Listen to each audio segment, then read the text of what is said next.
We made it to number 1, favorite steels. This one's going to be on Cruwear, an air-hardened power metallurgy steel known for exceptional balance, high wear resistance, and superior toughness. An upgrade to D2. Cruwear has superior toughness as well as a high hardness of 62 to 65 HRC. And on the chart, you see how much tougher it is than MagnaCut and CPM M4 being under CPM 3V.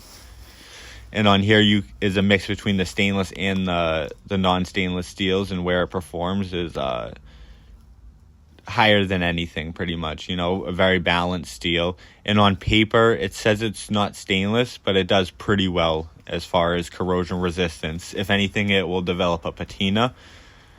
And the reason why Cruwear is so good, in my opinion, is the ease of sharpening and the very consistent carbides and grain structure. It can take a very fine edge, meaning a mirror polished, while still being pretty coarse at the edge. So these are my examples that I have. This one's a PM2 Cruwear. In my opinion, this is a one and done knife. The PM2 Cruwear is if I got this one first, I might not have got into collecting knives, I think. Bold statement, but that's just how I feel.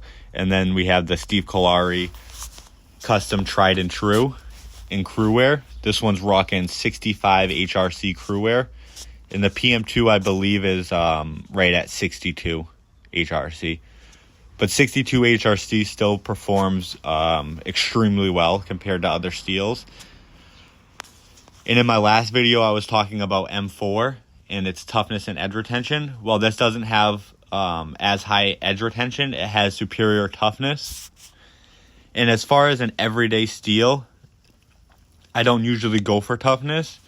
But with it having such a fine grain structure, you can get it so sharp and so, while still being so aggressive, that it doesn't matter about the edge retention, to be honest. I've cut dense foams, fiberglass. I've cut zip ties, cardboard. I've dropped this one on concrete, tipped down by accident, and minor microchipping on the tip. And this is the same edge that I dropped. I didn't end up resharpening it. And it's still super sharp, drops back really easy, really nice. And I usually only go for, when buying a knife, I try to diversify the steels. I tried doing that with brands too, but I end up always going back to Spyderco, but I try to try out different steels. I don't like having too many of the same steels. Maybe we'll do a video on all the different steels I have, because I have pretty much a good majority of them. Ironically, I don't have S30V. That's one of the ones that has just always been average to me, but I definitely want to have it for the collection. But I have, I think I pull out 4 Cruwear knives, or a Cruwear similar knife. I think I pull out one of them in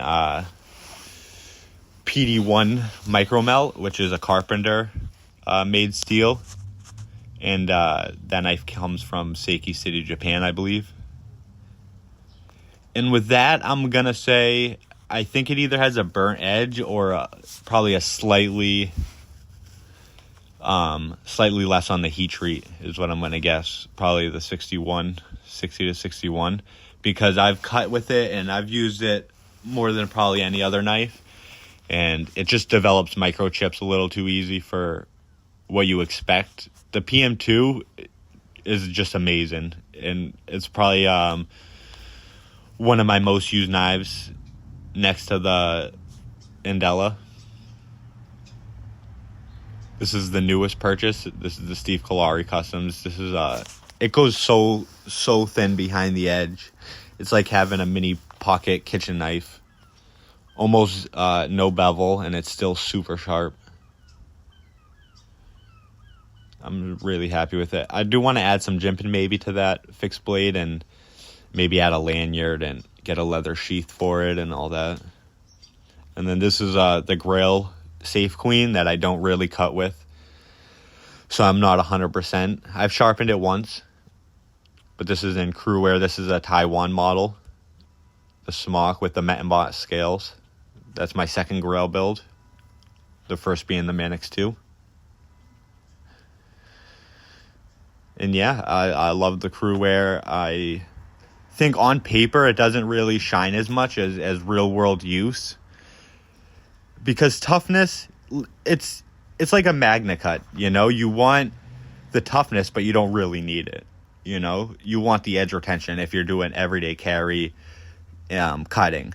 But Cruwear just performs so well in the sharpening and having that such a fine edge that you can take it from 600 grit all the way up to, you could put this one on it, I think has a 1200 grit edge, strop down to 0.25 stroppy stuff. So it's very polished, and it's still super aggressive. It's pretty unbelievable. And that's why Cruwear, you know, and as far as stainless, it's not, I was worried about it, but it's not like M4 or 1095.